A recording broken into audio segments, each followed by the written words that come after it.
नमस्कार दोस्तों, मैं हूं आपका दोस्त हो सखा में जुगानी। आप देखें जोयाटा, सीधी सी बात करेंगे। देखो भैया, ये निवेश का फाइनेंशियल चैनल है तो इस पर फाइनेंशियल की ही बात होगी, चाहे उसमें कोई अच्छा लगे या बुरा लगे। आप लोग क्या सुनना चाहते हो आज उस पर जरूर चर्चा तो करूंगा, क्योंकि चर्चा करना बनता भी है। आपसे निवेश से जुड़ा हुआ मुद्दा है, लेकिन मैं वहीं तक ही चर्चा करूंगा जहां तक आपका मुद्दा है। इस समय देश में जो चल रहा है उस पर हमने अपने चैनल के माध्यम से जरूर भर्त्सना करी थी। ये योग्य कुकृत्य है, उसके बाद में उनको जवाब तो मिलना ही चाहिए, इसमें कोई भी संदेह नहीं है। और हम लोग भारतीय नागरिक होने के नाते यस, हमें भी अपने सरकार के साथ, अपने देश के मतलब जो है इमोशंस के साथ यस हमें जुड़ना भी चाहिए। उसी चीज को राष्ट्रीयता बोलते हैं। तो सबसे पहले यूएम देखते हो, असेट एंड जो एसेट अंडर जो मैनेजमेंट होता है, यस आप भी जानते हो टोटल असेट जितना होता है उसका एनएबी क्या होती है, आपका टोटल यूएम कितना है, उसके बाद में देनदारियां कितनी है, उसके बाद में कितने लोग उसमें पार्टिसिपेंट है। तो जो टोटल असेट को उसके जो देनदारियों से माइनस कर देते हैं और उसके बाद में टोटल पार्टिसिपेंट को उसमें से भाग दे देते हैं, तो निकल जाता है। जैसे 500 करोड़ का किसी का टोटल मतलब असेट अंडर मैनेजमेंट है, 50 करोड़ की देनदारियां हैं, तो 500 करोड़ माइनस 50 कितना हो गया, 450 करोड़। और 450 को डिवाइड कर दो 10 से, तो क्या हो गया, 45 रुपए की एनएबी निकल करके आ जाती है। तो ये हो गई मोटा मोटी आपकी एनएबी। एनएबी होती है जिस प्रकार के आपके शेयर की कीमत होती है, उसी प्रकार के म्यूचुअल फंड का जो टोटल कई सारे फंड्स होते हैं वो इसी प्रकार से कैलकुलेट करा जाता है। नंबर 1। नंबर 2 क्या होता है कि टेंशन बिटवीन इंडिया एंड पाक के बीच में बना हुआ, इसमें कोई भी संदेह नहीं है। और यदि कुछ होता है तो मार्केट पर इसका क्या असर पड़ेगा और आपके निवेश पर क्या असर पड़ेगा, इस पर चर्चा जरूर बनेगी। तो इजराइल हमास को देखेंगे, रसिया यूक्रेन को देखेंगे, उस समय क्या हुआ था, उनके देश में क्या हुआ था उस पर भी देखेंगे, फिर अपने यहाँ क्या होने वाला उसको देखेंगे, वर्ल्ड की मार्केट पर क्या असर पड़ा था उसको भी देखेंगे। तो काफी अच्छा वीडियो होने वाला है और आपने क्या करना है इस पर भी हम चर्चा करेंगे। बिकॉज क्या है कि मैं अपने परिवार के ज्वाइंट टॉक्स परिवार के सभी निवेशकों को ये चीज बताने के लिए प्रतिबद्ध हूं कि ये हो सकता है, आपने क्या करना है ये भी बताना हमारी प्राइम रिस्पांसिबिलिटी है। सबसे पहले एक बात बता दूं कि panic selling, yes panic selling आ सकता है, इसमें कोई भी संदेह नहीं, क्योंकि हर आदमी का दिल वो नहीं हो सकता है और हर आदमी का दिल उतना मजबूत भी नहीं हो सकता है, क्योंकि लोग न जाने कितने चैनल देखेंगे, न जाने कितने लोगों को सुनेंगे, उनके दिमाग में न जाने क्या क्या चलेगा, लेकिन एक्चुअल में क्या सिनेरियोज बनते हैं और क्या हो सकता है उस पर चर्चा करना बनता है।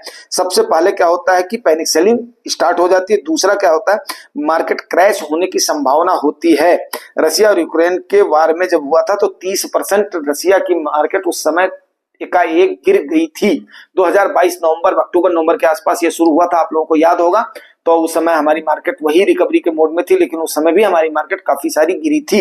लेकिन उसके बाद में आज के टाइम पर, जबकि वहां पर रसिया यूक्रेन का अभी भी सॉर्ट आउट नहीं हुआ, लेकिन रसिया की मार्केट पूरी पूरी रिकवर कर चुकी है। नंबर 1 ये चीज नोट कर लीजिए आप लोग, आगे मैं चर्चा में बताता हूं, ठीक है ना।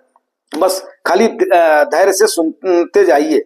अब सवाल ये उठता है कि मार्केट सस्टेन करेगी, गिरावट तो होगी, इसमें कोई भी संदेह नहीं, क्योंकि पैनिक सेलिंग तो होनी है, सबको आप रोक नहीं सकते हो। लेकिन जो मेरे ज्वाइंट टॉक्स के व्यूअर सब्सक्राइबर हैं उनको समझाना, उनको बताना यस ये हुआ है, ये होने की प्रोबेबिलिटीज है, तो यस वो बातें बनती हैं। तो अब यहाँ पर सवाल ये उठता है कि पैनिक सेलिंग के बाद में क्या बाउंस बैक होगी मार्केट, क्योंकि लोगों के दिमाग में आएगा यस मेरा जो प्रॉफिट है उसको लेकर के निकल लेता हूं, किस लिए इसमें करना, पता नहीं क्या होगा, डूब जाएगा, मिट जाएगा, बर्बाद हो जाएगा। लेकिन एक बात याद रखिए, मैंने बता दिया रसिया की मार्केट रिकवर हो चुकी है, तो बाउंस बैक करेगी मार्केट, इसमें कोई भी संदेह नहीं। पीछे कब कब कितना रिकवर करिए उस पर भी आगे मैं चर्चा करता हूं।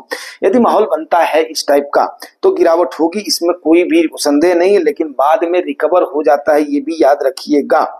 एक एनालिसिस तो बनता ही बनता है कि वार लाइक सिचुएशन बनती है तो इस पर क्या प्रभाव पड़ेगा। सबसे पहले रसिया यूक्रेन की बात बताऊं कि रसिया यूक्रेन का जब स्टार्ट हुआ था नवंबर 2022 में, तो एसएनपी उस समय 7% धड़ाम से गिर गया था, लेकिन 1 महीना ही लगा था जो कि रिकवर कर गई थी। एसएनपी में यूएस मार्केट से के संदर्भ में चल रहा हूं।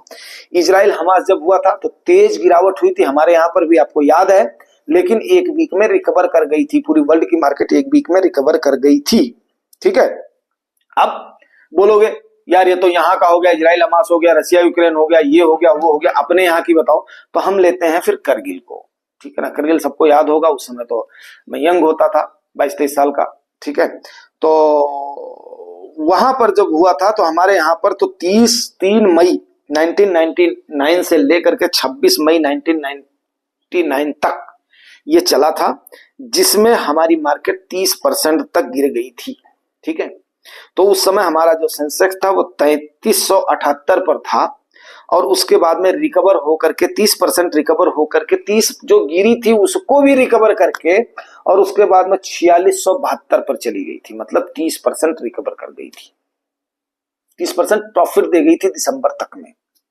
तो 4672 पे चली गई थी, आप लोग देख लीजिएगा, ये आंकड़ा है। अब आपकी मर्जी है, आप क्या करोगे क्या नहीं करोगे, इतनी सारी सिचुएशंस हमने आपके पास है, क्योंकि भैया पैसा आपका है, निवेश आपका है। लेकिन अगर ज्वाइंट टॉक्स के आप व्यूअर्स हैं, सब्सक्राइबर्स हैं, तो डरना नहीं है। विकास क्या होता है, यही मतलब होता है पार्टिसिपेशन का। अब हमें लेसन क्या मिल रहा है, लेसन हमें ये मिल रहा है कि हमें घबराना नहीं है, पैनिक सेलिंग नहीं करनी है, जो हमने पोजीशन बना दिया पोजीशन को छोड़नी नहीं है। विकास हर चीजें अनसर्टेन होती हैं। अब हाँ एक चीज है, पैसा बहुत खर्च होता है इसमें। तकरीबन ये मान करके चलिए कि जब 9/11 हुआ था तो अमेरिका का जो मैंने आंकड़ा देखा, रिसर्च देखा, अमेरिका का $8 ट्रिलियन खर्च हो गया था उस समय।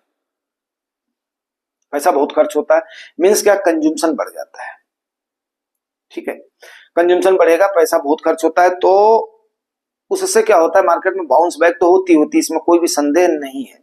लेकिन अब यहां पर हम पार्टिसिपेशन क्या है, जब हमें मालूम है कि हमारा पैसा कहीं पर जाएगा नहीं, कुछ भी सिचुएशन हो जाए जाएगा नहीं, बिकॉज कुछ भी हो जाए लास्ट में तो जो सोल्यूशन तो होना है। तो और ऊपर से हम ऐसा भी नहीं है, जैसा कि देख रहे हैं, सुन रहे हैं, पढ़ रहे हैं, तो उस हिसाब से हम इतने गए गुजरे भी नहीं है कि इतना बड़ा हमारे ऊपर हो जाएगा, पहली चीज। एंड दूसरी चीज, मैं इसको इतना गिरा हुआ भी नहीं हूं कि ये शब्द यूज करूं कि यस हमें इसमें अवसर को तलाशना है। ये कहीं ना कहीं जिह्वा को नहीं सपोर्ट करेगा, मन को नहीं बोलेगा। आप निवेश करें ना करें, लेकिन जो आपका निवेश है उसको लेकर के भागने की जरूरत नहीं। इसके दो रीजन होते हैं, बिकॉज मार्केट में अनसर्टेनिटी हमेशा बनी रहती है, आप लोग जानते हो। यहाँ पर दो चीजें मैं मानता हूं बहुत हावी हो रही हैं लोगों के ऊपर, और वो मैं महसूस करता हूँ, खास करके जो नए लोग आए हैं। अब पिछले 7 महीने की गिरावट से थोड़ी सी भी रिकवरी हो रही थी, उनको थोड़ी सी आशा और उम्मीद बधी थी, लेकिन अब ये जब सिचुएशन आ गई है तो कहीं ना कहीं उनके मन में ऐसे सवाल तो आ ही रहे होंगे कि यार सिर मुलाते ही ओले पड़ गए। तो यस, अब यहां पर अवसर को मत तलाशिए, लेकिन जो आपने पार्टिसिपेट करी जो है करा हुआ है उसको लेकर के भागने की जरूरत नहीं है, क्योंकि ये हमने पिछले के एग्जाम्पल से बता दिया आपको, रिकवरी 100% तय है। पैनिक सेलिंग यस पैन, अब उस समय लोग कितना, अब इसमें स्मॉल इन्फ्लुएंसर्स के ऊपर डिपेंड करेगा, वो कितना इन्फ्लुएंस कर पाते हैं अपने व्यूअर्स और सब्सक्राइबर्स को। विकास क्या है, बाकी चैनल सभी क्या कर रहे हैं, बड़े चैनल्स क्या कर रहे हैं, मैं उसको कह नहीं सकता हूं, बट अगर इसको थोड़ा सा फैक्ट एंड फिगर के साथ लोग पेश करते हैं तो इस लोगों को ये बात समझ में आएगी कि अगर इस प्रकार के पार्टिसिपेशन से आप कितना मजबूत कर रहे हो अपने देश को, कि आपने जो पार्टिसिपेट करा हुआ है। दूसरी बात क्या है कि आप अगर कहीं पर भी भागा नहीं जा रहा, आप कितने मजबूत बन करके उभरोगे, ये भी बात आपसे छुपी नहीं है। अगर 1999 में इस प्रकार से हो सकता है, तो आने वाले समय पर जितनी गिरावट होगी उससे ज्यादा ही रिकवरी होगी। तो ऐसा मेरा मानना है, बाकी आपकी मर्जी है, पैसा है आपका है। आप कहीं ये भी नहीं होना चाहिए कि आपने रोक दिया था, उसके बाद में ये कर दिया था, वो कर दिया था। मैं जो करूंगा, मेरी स्ट्रैटेजी यही है, मैं कहीं पर भी नहीं भागूंगा। और रही बात, जब तक ये एसआईपी के अलावा, एसआईपी तो भाई देखो कोई मतलब नहीं बंद करने का, ना ही यहां से रिडीम करके भागने का मतलब है, सीधी सी बात है। कोई भी पैनिक की सिचुएशन का मतलब ही नहीं है, नंबर 1। नंबर 2, मैं क्या करूंगा वो मैं बता रहा हूं।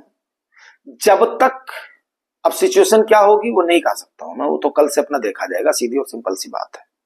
लेकिन जब तक एकदम से क्लियर नहीं हो जाएगा, तब तक मैं एक पैसा भी लमसम के रूप में निवेश नहीं करूंगा। बिकॉज कभी भी नहीं चाहूंगा मैं कि मेरे मन में, मेरे एक्शन से, मेरे मन से, वचन से, कर्म से कभी भी ऐसा लगे कि मैं अवसरवादी बन रहा हूं या लाभ कमा रहा हूं। मैंने कई बार, जो मेरे पिछले वीडियो जब मैंने आप लोगों को बताया था, जब कोरोना का समय था उस समय भी मैंने उस समय मार्च में, अप्रैल में कुछ भी निवेश नहीं करा था। बिकॉज उस समय मैं खाली एक ही चीज को ईश्वर से प्रार्थना कर रहा था, हे प्रभु इस आपदा से मानव जाति को बचाइए, क्योंकि किसी को भी क्लियर नहीं था। जब जुलाई आई है, जुलाई 2020 आई है, तब जाकर के जैसे नींद से जागते हैं, तब मैं भी जागा था। जून तक मैंने कुछ भी नहीं किया था। हाँ, एसआईपी जरूर मैंने बंद नहीं करा था उस समय भी, जो सिचुएशन अपनाई थी। जुलाई से जरूर फिर ठोक करके निवेश करना स्टार्ट करा था। तो अब जैसी भी सिचुएशन होगी, इस समय अवसर तो तलाशने का मेरा मोटिव है, मेरा काम करने का मोटिव है, मेरा चलने का मोटिव है, तो इस समय तो मेरे पर्टिकुलर ही देश पर है। तो यस, एक पेन्नी भी मैं निकालने के तो फेवर में नहीं हूं। पहली चीज नंबर 1, विकास जहां पर है सपोर्ट करेगा, उस बिजनेस को सपोर्ट करेगा, मेरे देश को सपोर्ट करेगा, जहां पर भी मेरा जो भी मेरे खून पसीने की कमाई लगी, एक चीज तो वो है। दूसरी चीज मुझे विश्वास है कि मेरा वो ब्याज के साथ मार्केट वापस करती है। यस, तो हमने देखा हुआ है, पिछले रिकॉर्डों से भी देखा हुआ है, सामने भी देखा हुआ है। नंबर 2, नंबर 3, उसके बाद में जब सब कुछ नॉर्मलाइज हो जाएगा तब देखेंगे फिर उसके बाद में। अभी तो पहले ये देखते हैं कल से क्या इंपैक्ट पड़ता है, उसके बाद में क्या होता है।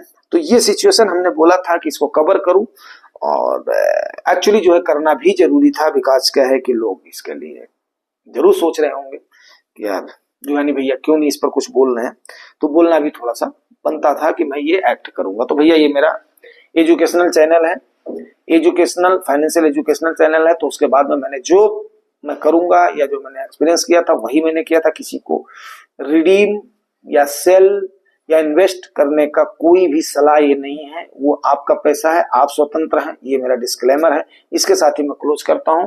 मिलेंगे फिर अगले सेशन में, और कमेंट एंड क्वेरी शाम को कवर करूंगा, क्योंकि मन थोड़ा सा जो है खट्टा जरूर है। खट्टा इसलिए है कि मतलब बाकी चीजों से नहीं, निवेश वगैरह से नहीं, लेकिन हाँ कुछ ना कुछ तो है कि हमें शांति से अगर करने खाने नहीं दिया जाता है तो यार थोड़ा सा दुख तो होता ही है, मन को तकलीफ तो होती है।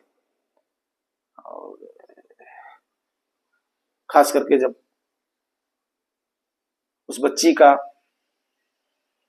आवाज सुनते हैं कि हम भेलपूरी खा रहे थे, एक इंसान आया और मेरे पति को गोली मार दी, तो तकलीफ तो कहीं ना कहीं होती है, मन को मन व्यथित सा जरूर होता है। और बस इसके साथ ही क्लोज करता हूं, क्योंकि हम भी परिवार से हैं, बहन हमारे भी है, बहू हमारी भी है, बेटियां भगवान ने नहीं दिया है, लेकिन तकलीफ तो हम समझ सकते हैं, उस बात को पीड़ा है। तो इसलिए अभी मैं कमेंट वगैरह नहीं लूंगा। जो ये था ये मैंने सिचुएशन बताने का संडे था, कोशिश करी है आपको। अगर ठीक लगता है तो लाइक शेयर जरूर करना, नहीं मन करता तो मत करना, कोई बात नहीं है। चलिए, थैंक यू वेरी मच।